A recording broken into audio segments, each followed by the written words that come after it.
The Gospel of Mark, chapter 14.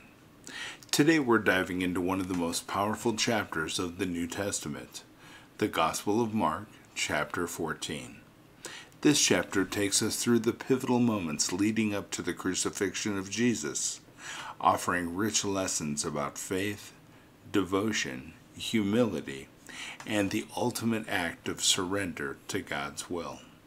Whether you're someone who finds peace and inspiration in these stories, or you're exploring them for the very first time, the messages contained in the Gospel of Mark chapter 14 are both timeless and life-changing. Together, let's uncover the deeper meanings of this chapter and how its truths can transform our daily walk of faith. Now, in this chapter, we'll see Jesus at the height of his mission, facing betrayal, anguish, and imminent death. Yet through it all, he exemplifies steadfast love, grace, and obedience to the Father. By the end of today, I hope you'll be inspired to reflect on how we too can respond to life's trials with faith, sacrifice, and trust in God's plan. The anointing at Bethany. Our journey begins in the town of Bethany. Jesus is at the home of Simon the leper, and a woman approaches with a jar of costly perfume, pure nard, worth a year's wages. Without hesitation, she breaks the jar and pours its entire contents on Jesus' head. This act shocks everyone around the table. Some of the disciples, led by Judas, criticize the woman, saying, "Why this waste? The perfume could have been sold and the money given to the poor." Their indignation reflects a focus on practical concerns. But Jesus sees beyond that. He says, "Leave her alone. Why are you bothering her? She has done a beautiful thing to me. The poor you will always have with you, but you will not always have me." This moment is deeply symbolic. By anointing Jesus, the woman unknowingly prepares him for his burial. Jesus acknowledges her sacrifice, telling everyone that wherever the gospel is preached, her act of love will be remembered. So let's think about this for a minute. The anointing at Bethany teaches us about extravagant devotion. The woman didn't measure the cost. She gave Jesus the best she had, with pure love. How often do we hold back from giving our all to God because of fear, judgment, or practicality? This story challenges us to examine our hearts and ask, what am I holding back from God? True worship isn't about appearances or even practicality. It's about offering our whole selves in love and humility, just as this woman did. The Last Supper. The scene shifts to the Passover meal, where Jesus gathers with his disciples for what would be their final meal together. This meal, known as the Last Supper, is where Jesus gives new meaning to the bread and wine they share. Jesus breaks the bread and says, "Take it, this is my body." Then, taking the cup of wine, he says, "This is my blood of the covenant, which is poured out for many." This moment marks the institution of the practice we now know as communion. But more than that, it shows Jesus fully aware of his impending suffering and death, and yet he willingly steps into it. By offering the bread and wine, Jesus is offering himself, his body and his blood, to be the sacrifice for the sins of all humanity. So think about this. The Last Supper reminds us of the importance of remembering God's faithfulness and provision, even in the darkest of times. Jesus knew the suffering he was about to endure, yet he focused not on the pain, but on the greater mission, God's plan for redemption. In our lives, we too must learn to trust God's greater purpose, especially in moments of suffering. By remembering what Jesus did for us, we find strength to persevere through our own trials. the Garden of Gethsemane.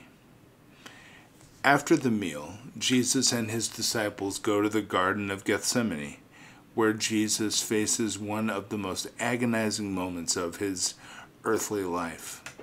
Knowing the pain and suffering he is about to endure, Jesus is deeply troubled. He tells Peter, James, and John, "My soul is overwhelmed with sorrow to the point of death. Stay here and keep watch." Jesus then falls to the ground and prays, "Abba, Father, everything is possible for you. Take this cup from me, yet not what I will, but what you will." Now, this is raw and intimate moment where we see Jesus fully human, pleading with the Father to spare him from the cross. Yet, even in his anguish, Jesus submits to the Father's will. He doesn't resist or run. He trusts in the Father's perfect plan. And this is a powerful moment because Gethsemane is the ultimate lesson in surrender. Jesus, despite his fear and sorrow, chooses to submit to God's will. I mean, how many times in our life do we face situations where we want to say, "Take this cup from me"? Yet, like Jesus, we are called to surrender our own desires and trust that God's plan is greater than we can see. True faith is not about avoiding hardship, but about trusting that God will bring us through it for his glory. The betrayal and arrest. After Jesus finishes his prayer, Judas, one of his 12 disciples, arrives with a large crowd armed with swords and clubs. Judas, who had already agreed to betray Jesus for 30 pieces of silver, greets him with a kiss, the signal he arranged with the soldiers. Now, at this moment, Jesus could have resisted. His followers even tried to defend him with force, but Jesus remained calm and said, "Am I leading a rebellion, that you have come out with swords and clubs to capture me?" He allowed himself to be arrested, knowing that this was part of God's plan.